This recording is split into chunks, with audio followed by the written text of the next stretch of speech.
Nick, would you do us the honors? How does the time travel of this movie work? Well, that's a great question now that I'm really thinking about it because we don't actually know how it works. And this will hurt my score, of course, which will make Joe happy Oh yeah, because no, I thought about it after finishing this film. so far, my movies have had pretty good scores from a time travel mechanic perspective, and Joe's had a couple on the board Add some with not so good stinkers. explanations. And unfortunately, I picked this one for because I loved it, but the time travel information is not ideal. We don't know how they're time traveling. We just know that it's been invented in some future where Skynet has taken over. And we know that they are able to send back one Terminator. But we also know somehow the Resistance also has learned how to time travel. Or they learned that, or they were able to infiltrate, however, Skynet is time traveling and use their machinery once. So we just know that it's possible. But we don't know what the actual like mechanic is. We don't know if they're time traveling. It doesn't look like they're time traveling in anything because based on the beginning of the movie, they're just like my thought process is they're being shot through like a vacuum in space time and just like as their bodies, and then they're just appearing safely. And I don't know if it has to do with the fact that they're robots essentially, so they can withstand the whatever force of space time is being pushed on them, so that they're able to like withstand that. I don't know if a human could actually do that based on this particular form of time travel, but again, we don't have a lot of information there. We also don't know if they can go back to where they came from. It doesn't seem so. It seems like they're not able to be pulled back. Where like in a 12 Monkeys, they're able to be. He was able to be in the movie 12 Monkeys. He's able to go back and forth. And in Back to the Future, there's the DeLorean where you're able to go back and forth. But in this movie, they're sending two robots back in time, and it seems like they're not able to go back to the future. That's the time travel, basically, of Terminator 2 Judgment Day. Let's talk about the problems with that. So I'm glad you brought up 12 Monkeys because, like, yeah, this time travel feels weirdly similar to 12 It's Monkeys, similar, right? yeah. Where, like, you really don't Right. get to. I mean, you get to see a little bit more than maybe you do in 12 Right. Monkeys, but, like, yeah, they just kind of appear back, right? Right. But something that you brought up that I actually think I kind of dig about this movie, about its time travel, right? So you brought up the fact that it's a one-way trip, right? Right. And I think that's super interesting because, like, in the first movie, we know that Skynet sends T-800 back in time to kill Sarah Connor, right? To kill Sarah Yeah. Connor, but by doing that, it's actually it's creating itself, right? Because it leaves the microchip, it leaves the hand, and it's this bootstrap paradox, right? It's very 12 Monkeys, actually, that it creates Right. itself. There's a loop that ends up happening here, a causality loop, right? Um, and in this movie, we kind of explore that a little bit further, right? With T-800 and then T-1000 coming into, like, the loop now, right? Or I guess, like, we're outside the loop, and it's the path to create the Skynet future, which Right. appears to be only slightly different than what was originally there. So the future was altered, right?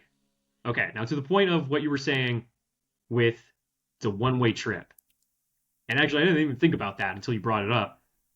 But something I really like about this is so do you remember in Avengers Endgame?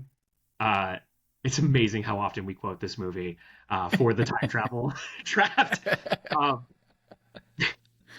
but Bruce Banner starts talking about how like the Back to the Future, doesn't make sense. You can't like, do the grandfather thing and like accidentally like, erase yourself from the present because you've returned to the past, but from your perspective, that is your now new present, right? Hmm. So I like the fact that they can't go back to the future in Right. this universe. The way time works, it's just one singular path, right? Hmm. And they can't go back to their future because it doesn't exist anymore, right? Hmm. Right. They're just in this timeline now. And I guess if you're Skynet, like you're sending something back and you've learned, oh, well, maybe it didn't learn this. I don't know. I don't know if it has omniscient Right. knowledge, but it created itself, right? And if you keep sending things back, I don't know how that works. But anyway, um, anyway, we know that their future has been ensured by Skynet. Now we're in this new path, right? Where T800 is here and they're trying to save John. They save John. Both machines are destroyed, and presumably the future has been saved because there's no way for Skynet to be created anymore. The loop has been collapsed, right? I have a problem with this, but overall, I actually think the path sort of makes sense. Right? Like, Yeah. The the path makes sense, and it is very cool that it's a one-way trip. And it's the first movie we reviewed in the time travel draft that is a one-way trip, I believe. Right? yeah, I it think is. that everything else has some kind of loop or ending or traveling back to where they came from situation going on. Um, Except maybe Groundhog Day, but that's a slightly different because it's more like a zillion branch timelines rather Yeah. than like a Well, one-way the time trip. travel in there is absolutely insane. Yeah, yeah. So it's really cool that it's a one-way trip, and especially when you kind of think about it like long-term rise, right? Like it's like, okay, well, they destroy both Terminators at the end. They get rid of all the evidence, presumably. So then, you know, what happens to the Skynet that existed that sent them back? And we don't get an answer obviously in T2. We kind of get an answer because they remade, or not remade, but they made a third Terminator movie in like 2003. So they did continue the storyline. So we kind of get an answer. The answer there is, you know, that it all that Terminator 2 Judgment Day did was delay Judgment Day. That Judgment Day still comes.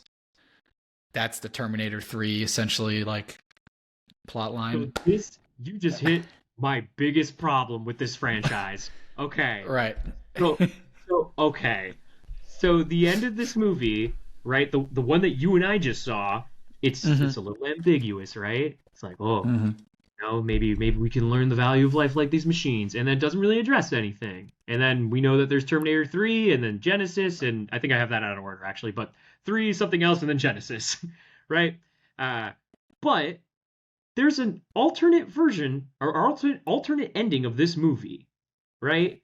Where we see Sarah Connor like 70 years in the future and she's like an old lady and she talks about how like Judgment Day came and went and we all lived through it. We had saved the future. And then she says the line that we know, like the if machines can learn to value life, maybe we can too, right? So there's a script where like T2 is just the end of it. It's just over, right? Yeah. And that's it. So like what the Well, hell? Are there two different timelines now? Like what is this? well, technically yes, and the first timeline is Terminator 1 and Terminator 2, and that's the James Cameron Terminator timeline and universe because James Cameron was like, "Nah, I told the story. I'm done. I ain't coming back for number 3." So it wasn't James Cameron didn't come back. So, but No, he wasn't Schwarzenegger did. partners. Yeah, but Schwarzenegger did, if I'm not mistaken. Cameron was not involved in the future ones, so that could be part of the That's part of probably good. the issue there. Yeah, he had bigger fish to fry. At that point, he was already writing Avatar. He was just waiting for the effects to catch up. So, um, but yeah, definitely. When you think about Terminator 3 and all the others that came, you're it kind of makes it a little disappointing from this perspective, from the how Terminator 2 finishes because it was so open ended. But um, Like it also blows away like what I was saying about like yeah they can't go back to the future because that doesn't exist anymore. It didn't create another timeline. It's the same timeline. It's just different now, right? right, Uh, yeah, but like not with those two endings and the continuation of Judgment Day later. Like the other sequels of this movie kind of almost ruin this movie a little bit. Um, right, so I'm not gonna hold that against this movie. I'm just holding it against the franchise. Right. Yeah. I agreed. Agreed.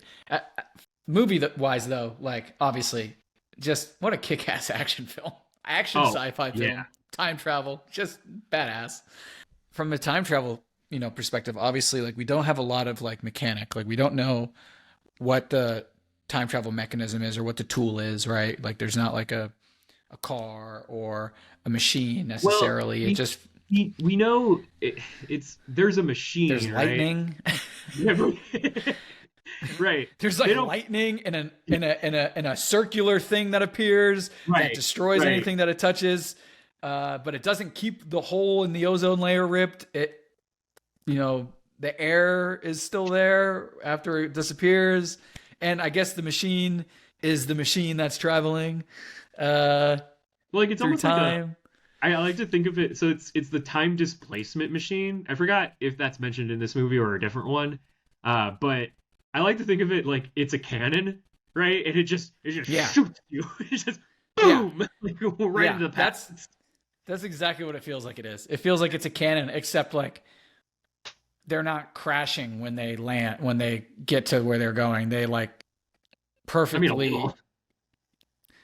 well, they're crashing in the sense that like wherever they like populate is just like they're just if they're touching anything, it's Hmm. destroyed. But Right. they themselves are like landing perfectly, and there's no like issue with how they're uh appearing in the new timeline, basically.